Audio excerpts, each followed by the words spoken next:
Hello दोस्तों, welcome back to archaeological point. मैं सुन गुप्ता। इस वीडियो में आपसे बात करने वाला हूँ लगभग 20 क्वेश्चन जो आपके एग्जाम पॉइंट ऑफ व्यू से काफ़ी इंपॉर्टेंट है। तो आप इस वीडियो में मेरे साथ लास्ट तक बने रहिएगा। बेसिकली मैंने आपसे 10 क्वेश्चन डिस्कस किया था लास्ट टाइम। उम्मीद करता हूँ वीडियो को पसंद आया होगा। और उसके आगे जो लगभग 20 क्वेश्चन मैंने जो है कि बनाए हैं जो आपके एग्जाम पॉइंट ऑफ व्यू से काफ़ी इंपॉर्टेंट है। जैसा कि आपको देखने में लग सकता है कि क्वेश्चन इंपॉर्टेंट नहीं है, मगर जब आपके एग्जाम में आएंगे तो आपको ज़रूर इंपॉर्टेंट लगेगा। ओके, सो आप इस वीडियो को ज़रूर देखिएगा एंड आई एम श्योर कि ये वीडियो आपको काफ़ी हेल्प करेगा आपके प्रिपरेशन में। ओके, सो वीडियो को स्टार्ट करते हैं। यहाँ पे देख लेते हैं क्वेश्चन नंबर जो 11 है, चूँकि 10 तक हम लोगों ने लास्ट वीडियो में देखा हुआ था।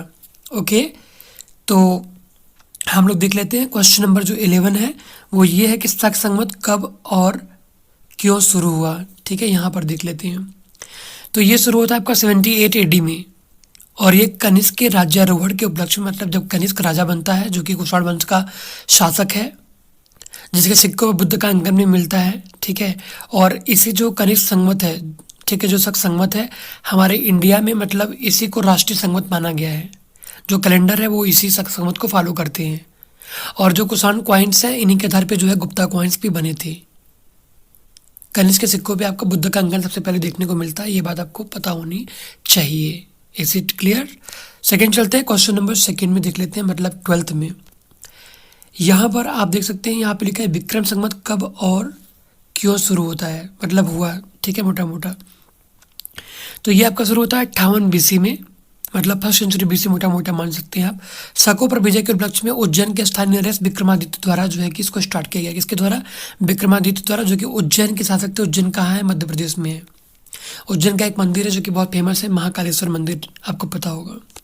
अन्य नाम कृत संवत और माला संवत। इसका मतलब ये है कि जो कृत संवत और माला संवत है ये दोनों जो है विक्रम संवत के ही नाम है। यहाँ पर आपको कंफ्यूज नहीं होना है। ठीक है, अगला पॉइंट है पॉइंट नंबर 13। कलचुरी संवत कब किसने शुरू किया? तो ये शुरू हुआ था आपका 248 AD में। कई बार जो है ना संवत के साथ में उसके डेटिंग का मिलान करने के लिए आपके एग्जाम में आ जाता है। तो अगर आपको कम से कम 3 याद रहेगा तो चांस रहेगा आपको कि आप सही टिक लगा पाएंगे, सही मिलान कर पाएंगे। तो ये जो है कि पश्चिमी नरेश ईश्वर सेन द्वारा शुरू किया गया था। ठीक है, कब? 248 AD में। इसके बाद चलते हैं क्वेश्चन नंबर 14 में। गुप्त संवत कब और किसने शुरू किया? ओके, तो इसका जो करेक्ट आंसर है वो ये है कि गुप्त वंशी शासक चंद्रगुप्त प्रथम द्वारा 319 से लेकर 320 AD में शुरू किया गया। AD का मतलब ईस्वी सन से है। ठीक है, शुरू किया गया। और इसी शासक ने राजा रानी प्रकार के सिक्के भी चलाए थे।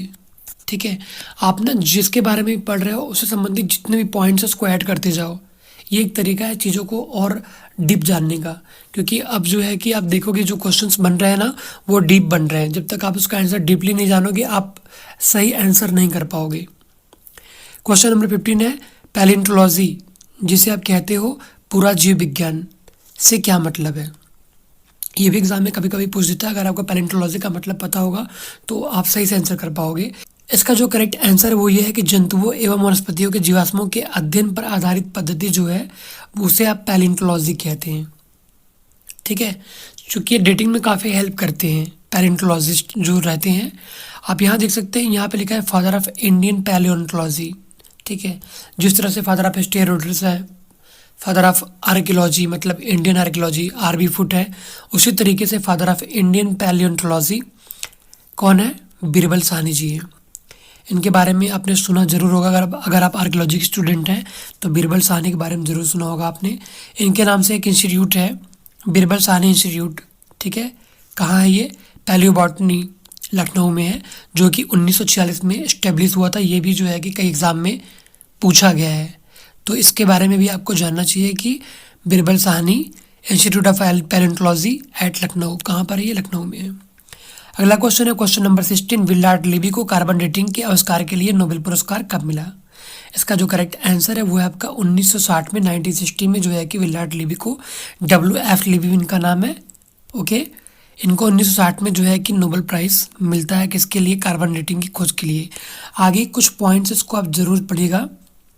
जिस वस्तु में कार्बन 14 की मात्रा जितनी कम पाई जाती है वह उतना ही प्राचीन होता है। ये कॉन्सेप्ट है, ये आपका क्लियर होना चाहिए कि जो भी चीज़ें मिलती हैं, जो भी कार्बनिक मटेरियल मिलते हैं, अगर उनमें आपको अगर C14 की मात्रा जितना कम मिलेगा उतना ही जो है ये मतलब कि उसका जो डेट होगा वो पीछे जाएगा, मतलब वो चीज़ें उतनी ही प्राचीन मानी जाएगी।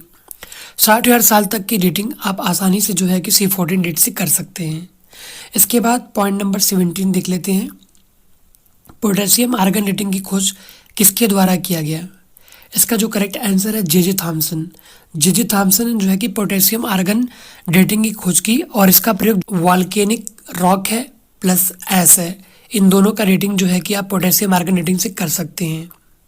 ओके, और जो पृथ्वी है उसका भी रेटिंग लगभग इसी से किया गया था। आगे थोड़ा बहुत जान लीजिए इस बारे में कि 30,000 से लेकर के 30 करोड़ साल तक की रेटिंग आप इससे कर सकते हैं। 30,000 साल से लेकर के 30 करोड़ साल तक का रेटिंग आप इससे कर सकते हैं, और इसका जो अर्धायु है मतलब हाफ लाइफ है वो आपका 13 करोड़ साल है। हम बात कर रहे थे पोटेशियम आर्गन डेटिंग के बारे में। पॉइंट नंबर 18 है, उसको देख लेते हैं। इसमें यह है कि काष्ठ, अस्थि, शंख और पुरातात्विक नमूनों का काल निर्धारण करने के लिए कौन सा डेटिंग मेथड उपयोगी होगा? Carbon dating. काष्ठ मतलब लकड़ी, अस्थि मतलब बोन्स है, शंख आप जान ही रहे हैं। इन तीनों का डेटिंग जो है C14 डेट से किया जाता है क्योंकि इसमें कार्बन पाए जाते हैं। अगला जो पॉइंट है वो ये है, न्यूमिस्मेटिक सोसाइटी ऑफ इंडिया की स्थापना 1910 में कहाँ किया गया? तो वो आपका किया गया इलाहाबाद में। ये सब कुछ ऐसे क्वेश्चन है ना जिसपे आप ध्यान नहीं देते हैं और अक्सर यही सब क्वेश्चन फंस जाते हैं और फिर आप सोचते हैं कि कोई बात नहीं, 2-4 क्वेश्चन नहीं हुए, लेकिन वही 2-4 क्वेश्चन आपके लाइफ डिसाइड करते हैं कि किधर आप जाएंगे। पॉइंट नंबर 20 है, जैन धर्म का उल्लेख करने वाला प्राचीनतम अभिलेख कौन सा है? खारवेल का हाथी गुम्फा अभिलेख है, जिसकी रेटिंग है 100 BC, मतलब फर्स्ट सेंचुरी BC, मतलब आज से 2100 साल पहले जो है कि ये जो खारवेल का ये इंस्क्रिप्शन है ये मतलब खुदवाया गया था। अगला पॉइंट ये है कि खारवेल ने मगध के किस शासक को हराकर जिरासन की प्रतिमा को वापस कलिंग लाया? चूँकि कलिंग पर अटैक करके जो है कि मगध के शासक जो है जिन की प्रतिमा को कहाँ ले गए थे? मगध ले गए थे। फिर जब खारवेल आया तो इसने क्या किया कि इसने भी वहाँ अटैक किया और वहाँ से जिन की प्रतिमा को वापस लेके आया। तो वहाँ पे जो शासक था उसका नाम था बृहस्पति मित्र, जो कि शुंग शासक था। ठीक है, जो कि शुंग शासक था, उस पर अटैक करके जो है कि वो जिन की प्रतिमा को वापस लाता है और इसी अभिलेख में खारवेल को भिक्षुराज की उपाधि दी गई है। ओके, अगला पॉइंट देख लेते हैं। पॉइंट नंबर 22 है, खारवेल का हाथी गुम्फा अभिलेख किस पर्वत पर है? तो ये आपका उदयगिरी पर्वत पे है जो कि ओडिशा में है, और एक उदयगिरी पर्वत और भी है जो कि MP में है, मध्य प्रदेश में है। उसके बारे में आगे हम बात करेंगे। अभी नेक्स्ट क्वेश्चन है वो ये है कि किस अभिलेख से पता चलता है कि ईरानी सम्राट दारा प्रथम ने हिंदू, जिसे आप सिंधु नाम से जानते हैं, घाटी पर अधिकार कर लिया?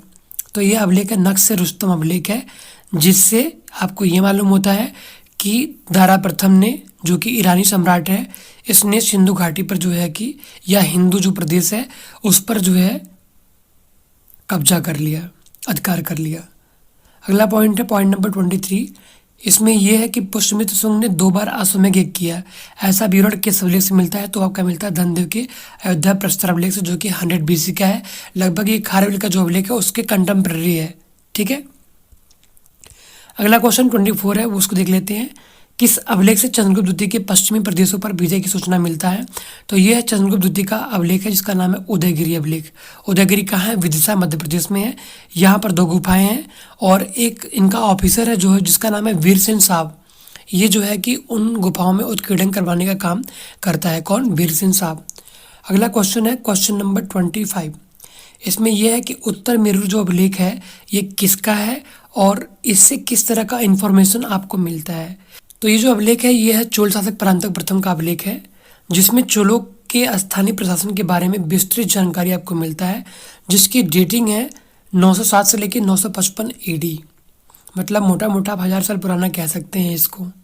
ठीक है, इसके बाद पॉइंट नंबर 26 है, इसमें एक अभिलेख है, इसका नाम है त्रिवलंगाड़ ताम्रलेख, से क्या जानकारी मिलता है? ठीक है, और यह किसका अभिलेख है? तो इसका जो करेक्ट आंसर है वो ये है कि यह अभिलेख चोल शासक राजेंद्र प्रथम का है। किसका है? राजेंद्र प्रथम का है, जिसमें उसके विजयों के बारे में जानकारी मिलता है। उसने सुमात्रा, के शासक विजयोत्तुंग वर्मन को पराजित किया था एवं उसे अपना अधीनता स्वीकार करने के लिए विवश किया था। साथ ही साथ चोलों के भू राजस्व प्रणाली के बारे में भी आपको इससे बेहतर इंफॉर्मेशन मिलता है। तो ये पॉइंट आपको ध्यान रखना है इस अभिलेख से, चूंकि ये अभिलेख जो है एग्जाम में कई बार आ चुका है, तो आपको इसके बारे में पता होना जरूरी है। इसके बाद पॉइंट नंबर 27 है, इसमें है कौन कौन सा हड़प्पा स्थल जलकर नष्ट हुए थे। तो ये कोडदीजी और गुमला ये दो साइट है जहाँ जो कि आग से जलकर नष्ट हुए थे। पॉइंट नंबर 28 है कि भीमबेटका के चित्र का किन किन विद्वानों ने अध्ययन किया था, या किन विद्वानों ने जो है अध्ययन किया था। तो दो विद्वान है जिसमें इरविन न्यूमेयर है प्लस यशोधर मठपाल है। इन दोनों की जो है कि बहुत ही बेहतर इन दोनों लोगों की जो है किताबें हैं, उसको भी आपको जानना चाहिए कौन कौन सी किताबें हैं।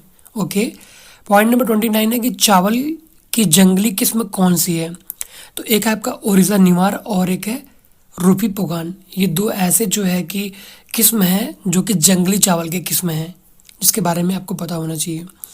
अगला पॉइंट है पॉइंट नंबर 30 है, किन चोल शासक द्वारा राजराजेश्वर, जिसे आप बृहदेश्वर मंदिर भी कहते हैं, इसका निर्माण किसने किया था। तो राजराज चोल ने किया था। 985 से लेकर 1014 के बीच में इनका टाइम पीरियड था। ओके, और इस तरीके से हम लोगों ने लगभग 20 क्वेश्चन डिस्कस किया। उम्मीद करता हूँ वीडियो आपको जरूर पसंद आया होगा। मिलता हूँ आपसे अगले वीडियो में, तो अपना ख्याल रखिएगा। ठीक है।